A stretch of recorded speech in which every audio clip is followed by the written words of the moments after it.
उसमें कुछ चीजें जुड़ रहा है। मैंने देखा अल्लाह राम, एक थे अटल, एक थे कलाम और एक खान सर हैं, थे नहीं, हैं। और आपके अंदर लोग जो है अल्लाह और राम दोनों का मतलब कि सूरत देख रहे हैं। एक सवाल मैं पूछना चाहता हूं सर, बहुत इंपॉर्टेंट सवाल है। बहुत रिस्पेक्ट के नजर से जो है ना देश के लोग देखते हैं, क्योंकि मैं केरल में गया था तो वहां पे जब मैंने बोला कि मैं बिहार से आया हूं, तो वहां का एक ऑटो ड्राइवर बोला कि वही जो खान सर। तो हाँ, मैं बोला ऑटो हाँ, ड्राइवर, तो उसने बोला क्या कि मेरा बच्चा खान सर का मतलब कि वीडियो देखता है और उनसे पढ़ता है। तो मुझे बहुत अच्छा लगा सर। सर एक चीज बताइए सर, देश की बेरोजगारी किस प्रकार से दूर की जा सकती है, इसके बारे में कुछ बताइए सर। देखिए सर, बेरोजगारी का लड़कों का जो शिक्षा का स्टैंडर्ड है ना, स्टैंडर्ड हम्म, एक, उसको वो स्टैंडर्ड की पढ़ाई नहीं पढ़ पा रहा है, वो ग्रेजुएशन में जा रहा हम्म, है। एक सरकार, हर टीचर से पूछिए कि तुम प्राइवेट टीचर बनना चाहते हो कि सरकारी, तो कहेगा हम सरकारी टीचर बनना चाहते हैं, लेकिन अपने बच्चे को प्राइवेट स्कूल में पढ़ाना चाहता है, क्योंकि वही सरकारी स्कूल वाला अपने बच्चे को बर्बाद किया है। एक अच्छी शिक्षा दीजिए, आप उसको कुछ मत दीजिए, आप उसको रोटी कपड़ा मकान मत दीजिए, उसे एक बेहतर शिक्षा दीजिए। देखिए रोटी कपड़ा मकान छीन लेगा वो, छीन लेगा वो। तो हम लोग उसको छीनना सिखाते हैं। कभी अधिकार मांगने से नहीं मिला है, छीनना पड़ता है। आजादी हमें कटोरे में सजा के नहीं मिली थी, छीनना पड़ा था। शिक्षित लोग थे उस वक्त, जो उस समय की पढ़ाई थी लोगों ने उसे पढ़ा था। लेकिन जो अभी की पढ़ाई है, टेक्निकल चीज, हर चीज है, तो हम जब तक शिक्षित नहीं कीजिएगा कुछ नहीं होगा। शिक्षा के स्टैंडर्ड को बढ़ाना पड़ेगा। आप देखेंगे, हमको बड़ा खुशी होती है इस बात को देख के कि छोटा छोटा लड़का, जिन्हें हम लोग, हम तो बहुत, मतलब आफ्टर ग्रेजुएशन वालों को ही हम पढ़ाते हैं, मतलब एटलीस्ट इंटर पढ़ा होना चाहिए, उसके नीचे वाले को हम लोग क्या पढ़ाएंगे।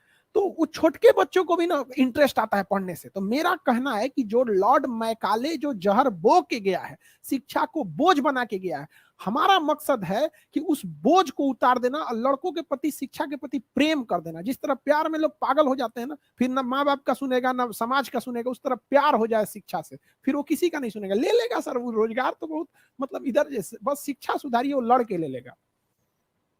सर एक और मैं सवाल पूछने जा रहा हूं सर आपसे।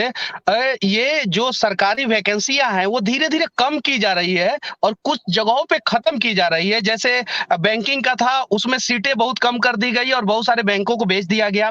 रेलवे में बहुत सारे टीटी जो है वो प्राइवेट हो गए हैं, गार्ड प्राइवेट हो गए हैं, स्टेशन पे टिकट काउंटर पे टिकट काटने वाले लोग प्राइवेट हो गए हैं, सफाई कर्मी प्राइवेट है।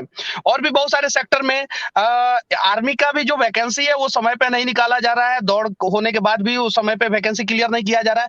इन सब चीजों को कैसे समय पे किया जाए, और क्या ये सरकार की सोची समझी साजिश है कि युवाओं का भविष्य बर्बाद किया जाए, इस पे आपका क्या राय है सर?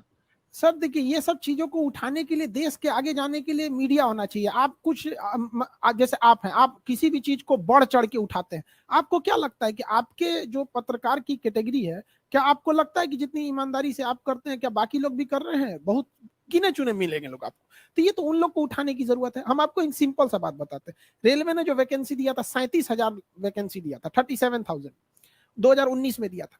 अगर वो 5-5 या 10-10 हजार करके हर साल दे देता, तो एक फ्लो बना रहता लड़कों का सिलेक्शन में। ये बताइए, जो 2019 में फॉर्म भरा था, उसको पता कब चलेगा कि वो फेल हो गया? पता है 2024 में। क्या करेगा ये 5 साल में? वो उसको अगला चांस अगर भरेगा तो फिर वो कोई रिस्क लेगा? उसको 5 साल बाद अगर पता चलेगा तो।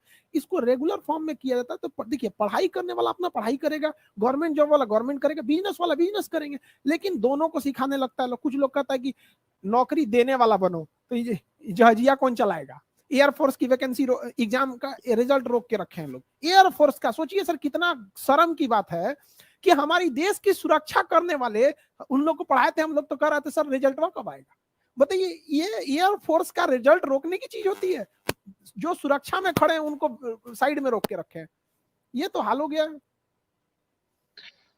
सर एक और चीज, इस देश के जितने भी युवा हैं बहुत उम्मीद के साथ आपके तरफ देखते हैं, बहुत उम्मीद के साथ सर। जी मैं एक सवाल पूछने जा रहा हूं, मुझे भी उसकी जानकारी नहीं है इसलिए मैं पूछने जा रहा हूं सर।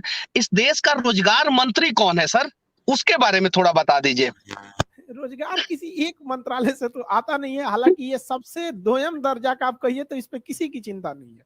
हकीकत हाँ, में पूछिए तो किसी का नहीं गया। जब बोल ही गया आप अपने से खड़े होइए, तो कम से कम एटलीस्ट उसको शिक्षा तो करने दीजिए। एक खुद से आपको, आप सोचिएगा तो आपको आपको हंसी आएगी।